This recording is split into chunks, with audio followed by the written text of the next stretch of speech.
Hello students, previous class में मैं आप लोगों को बताया था फीडबैक एम्पलीफायर के बारे में और गेन हम लोग फीडबैक एम्पलीफायर की वजह से कैसे निकालेंगे उसके बारे में बताया था। आज की क्लास में मैं आप लोगों को उसके एडवांटेजेस के बारे में बताएंगे।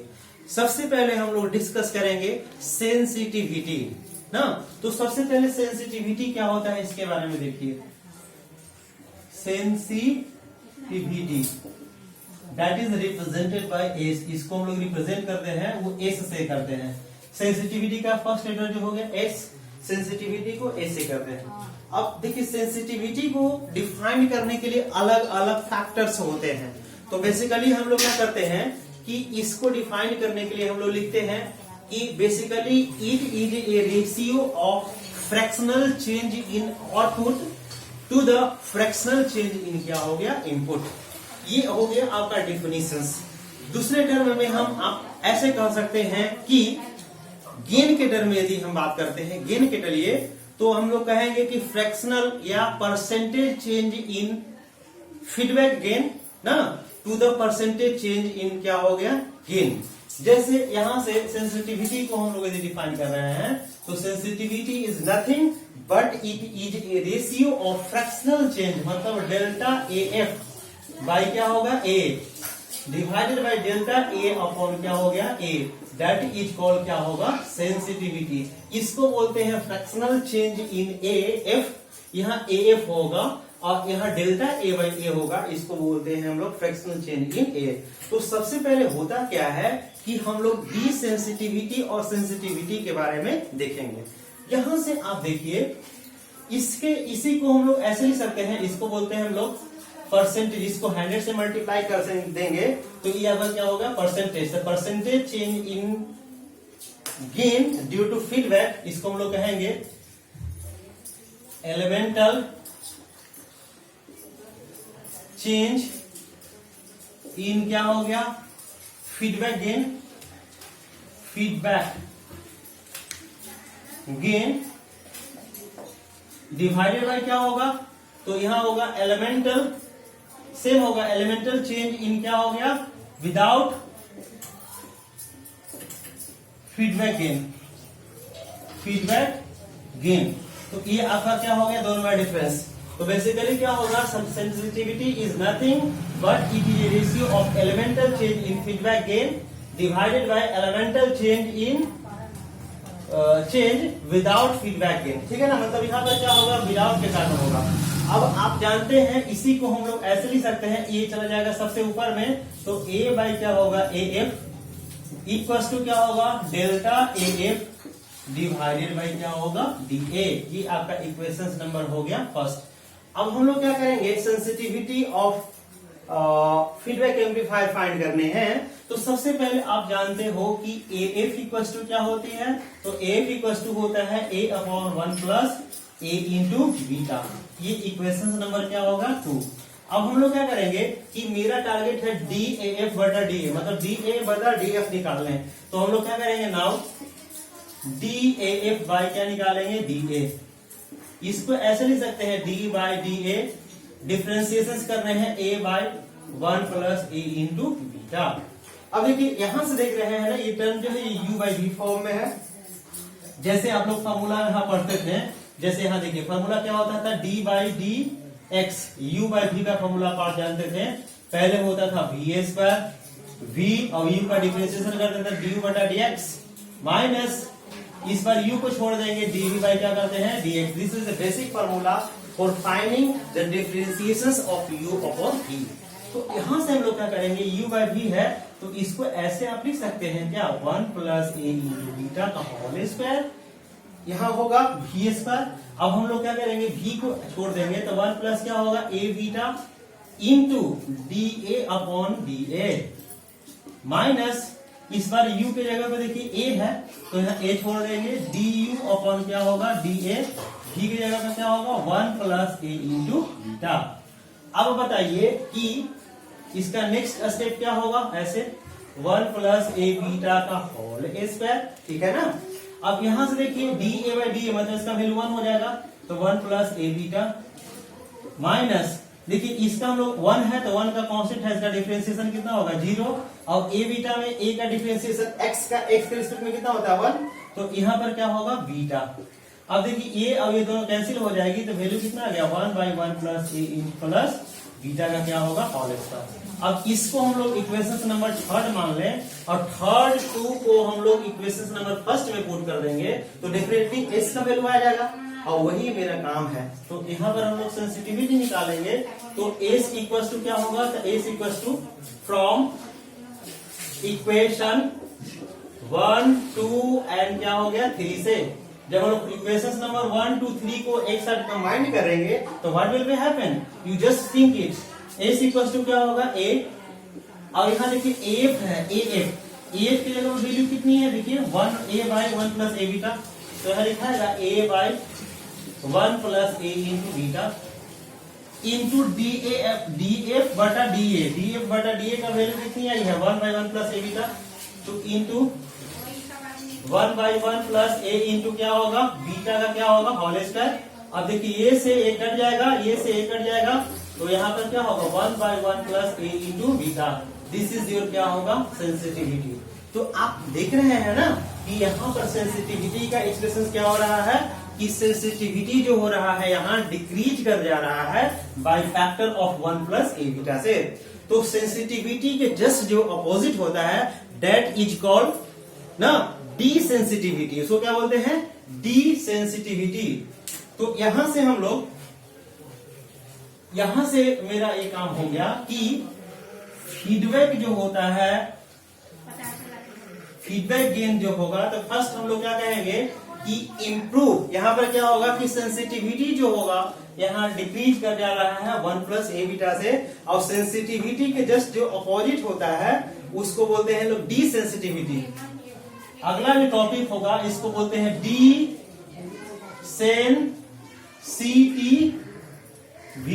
D sensitivity is represented by D and D is nothing but it is a reciprocal of sensitivity. तो 1 बाय क्या होगा एस। इसका मतलब क्या होगा कि 1 बाय एस करेंगे तो एस के जगह पर एक्सप्रेशन कितनी है 1/1 बाय 1 प्लस ए बीटा। इसको हम जैसे ही पुट करेंगे तो 1/1 प्लस ए बीटा होगा। अब बताइए कि डी सेंसिटिविटी जो हो रहा है वो इंप्रूव कर जा रहा है। तो हम लोग फर्स्ट इसका एडवांटेजेस देखेंगे कि इसका सेंसिटिविटी जो होता है वो डिक्रीज कर जा रहा है, जहां की इसका आपका डी सेंसिटिविटी जो हो जा रहा है वो इंक्रीज कर जा रहा है। क्लियर हो गया। सेकेंड थिंग्स क्या होगा कि gain of system is improved due to feedback amplifier. Negative feedback amplifier की वजह से गेन जो होता है सिस्टम का वो क्या हो जाता है वो इम्प्रूव हो जाता है। जैसे आप यहाँ इम्प्रूव करने का मतलब क्या होगा on the basis of controlling actions देखेंगे तो सेंसिटिविटी जो होता है इंक्रीज कर जाता है इन टर्म ऑफ क्या हो गया गेन। ये आपका हो गया advantages of feedback amplifier. Second जो हम लोग देख रहे हैं यहां से अगला जो है चूंकि फीडबैक फैक्टर जो होता है सेकेंड इसका एडवांटेज जब हम देखते हैं तो फीडबैक फैक्टर्स क्या होगा तो f equals to 1 by a by क्या होगा 1 प्लस ए बीटा। ठीक है, यहां से क्या होगा f equals to a by 1 plus A beta. यहां से यहां हम लोग क्या करेंगे थोड़ा उसमें ना आपको शांत से सुनाइए आवाज आ रहा है।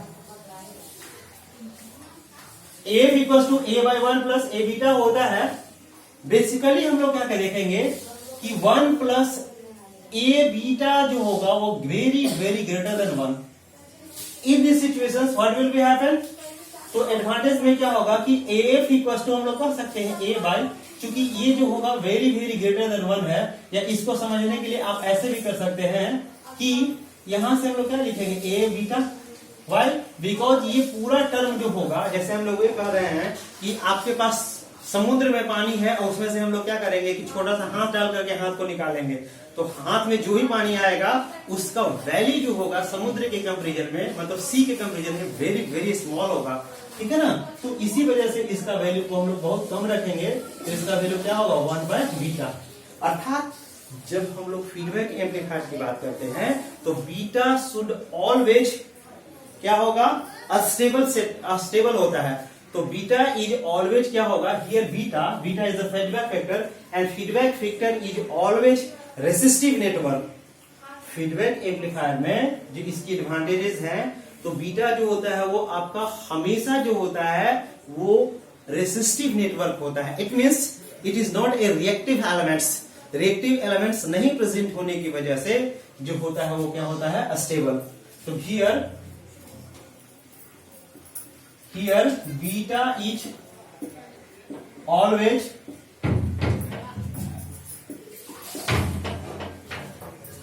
रेसिस्टिव, अरे छोड़ रहे हैं, resistive element that is why system का मतलब एम्पलीफायर, यहां कहिए amplifier is always stable. Always क्या होगा, स्टेबल होगा। Why? Because here you think about the beta. तो बीटा इज ऑलवेज क्या होगा, बीटा जो होगा वो ऑलवेज क्या होगा कि यहां बीटा जो होगा, beta is always resistive elements that is why amplifier is क्या होगा, स्टेबल। तो सिस्टम जो होगा वो क्या होगा, अस्टेबल होगा। क्यों? क्योंकि बीटा जो होता है वो ऑलवेज रेसिस्टिव का फैक्टर होता है। चलो है अगली जो चीज है, इसमें क्या होगा कि जब निगेटिव एम्पलीफायर हम लोग यूज करते हैं, निगेटिव फीडबैक एम्पलीफायर यूज करते हैं, तो डिस्टॉर्शन जो होता है इसका रिड्यूस हो जाता है। डिस्टॉर्शन जो होता है वो रिड्यूस हो जाता है, ठीक है ना। डिस्टॉर्शन हम लोग क्या करते हैं, इसका रिड्यूस कर देते हैं, ठीक है, जिससे कि निगेटिव फीडबैक एम्पलीफायर की वजह से डिस्टॉर्शन जो होता है वो रिड्यूस होता है। जैसे आप लोग प्रीवियस क्लास में पढ़ा था कि डिस्टॉर्शन क्या होता है।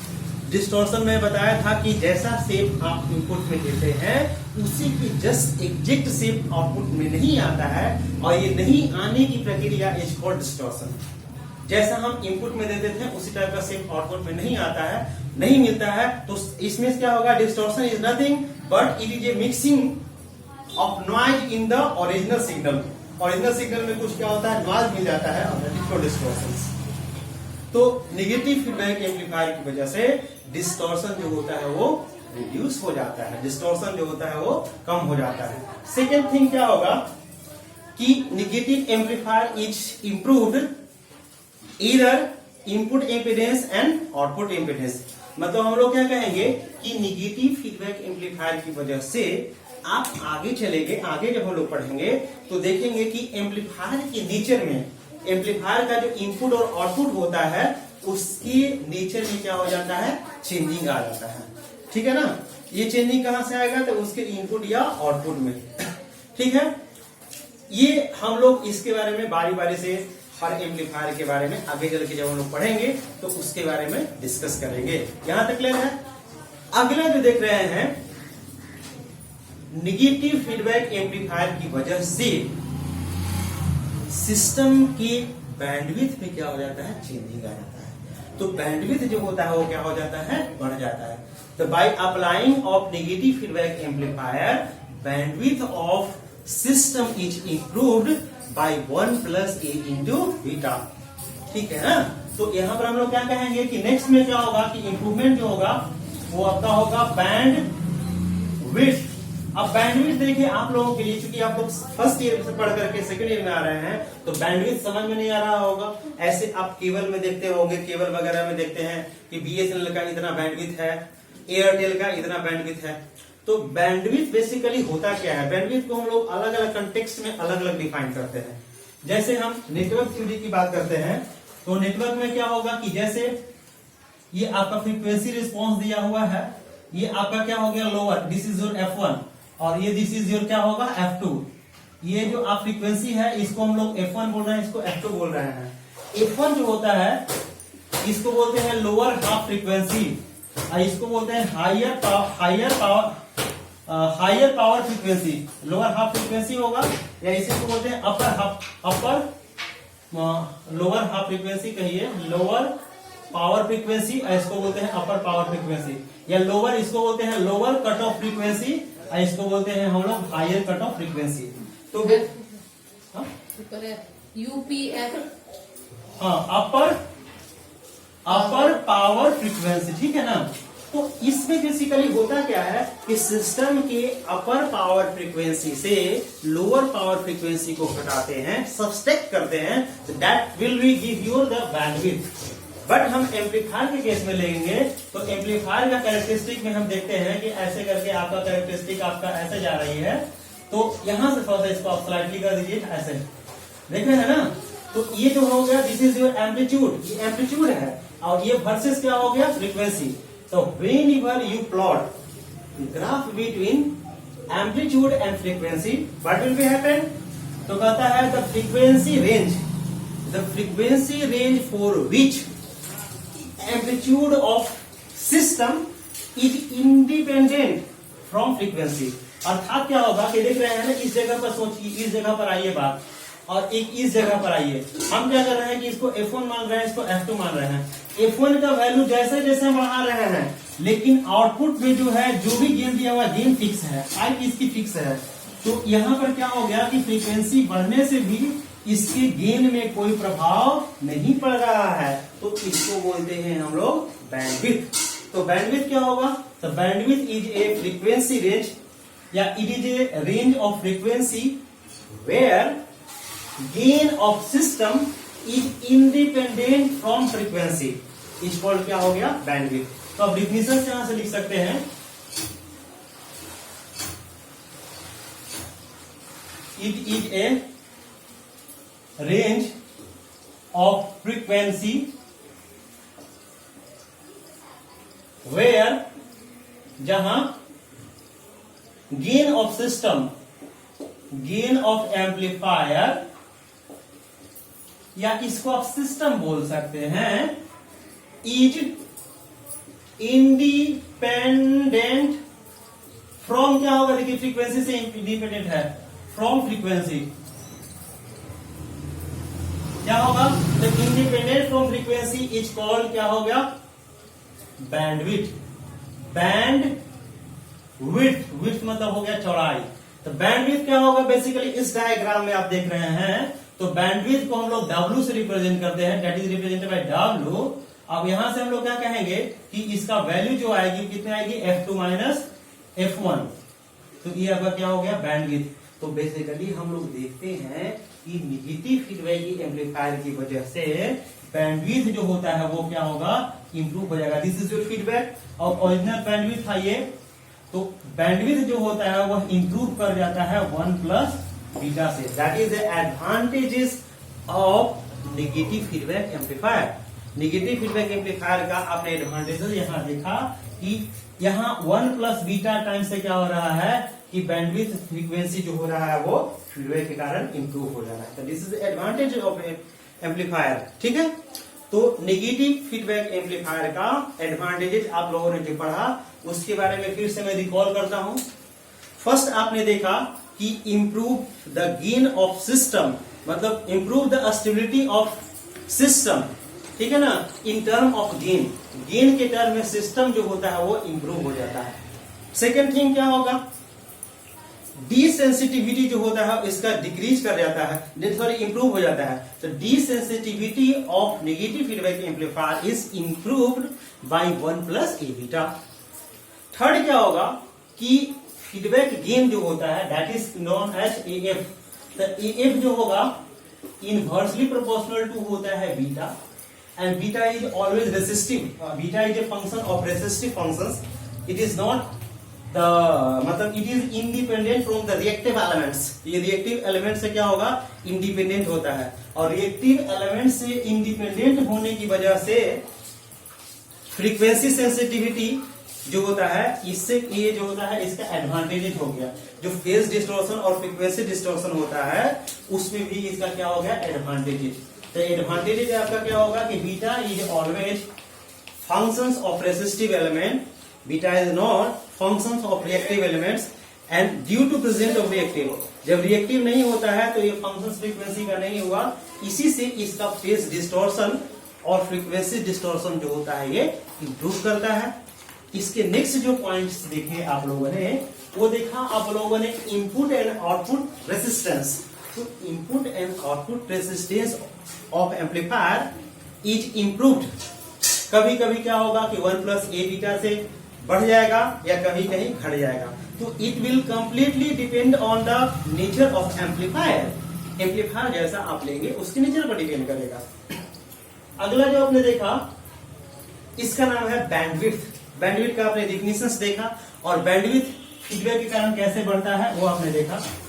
अगला जो है डिस्टॉर्शन, उसको मैं थोड़ा सा डिस्कस कर ही लेता हूं। डिस्टॉर्शन जो देख रहे हैं ना, हार्मोनिक डिस्टॉर्शन जो होता है वो रिड्यूस हो जाता है। हार्मोनिक डिस्टॉर्शन जो होता है वो क्या होता है, रिड्यूस हो जाता है। That is the advantage.